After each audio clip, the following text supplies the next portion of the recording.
Happy New Year, everybody. It's been a great year, hasn't it? It has for me. I hope it has been for you too. But then I have a pretty low bar. As far as I'm concerned, if I make it to the end of the year and I'm still alive, that's a great year. Every year is full of highs and lows, but I'm curious, what's the one thing you'll remember most about the year 2022? I'll never forget last year, 2021. That was the year my mom died. The year before, the year 2000, I spent the entire year taking care of my mom, who had had a stroke in 2019. So those are 3 years I will never forget. And they weren't the happiest of years, but on the other hand, they were the last 3 years that I got to spend with my mom. So in that way, they were happy years.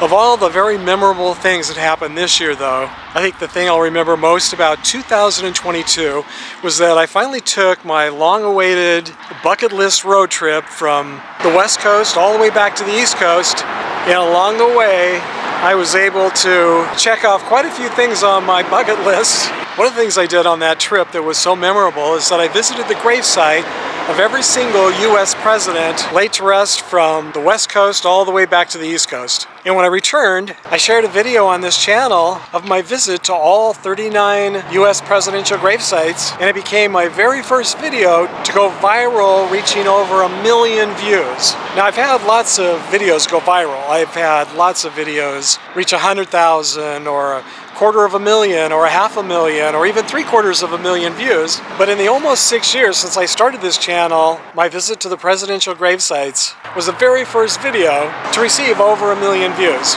So I'll never forget that trip, and I'll never forget that I had my first true viral video on YouTube. So how about you?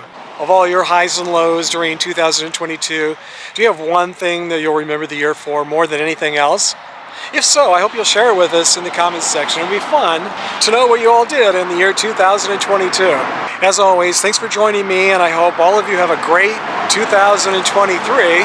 And fingers crossed, knock on wood, we're all still here at the end of 2023, celebrating another great year. Until then, Happy New Year, everybody.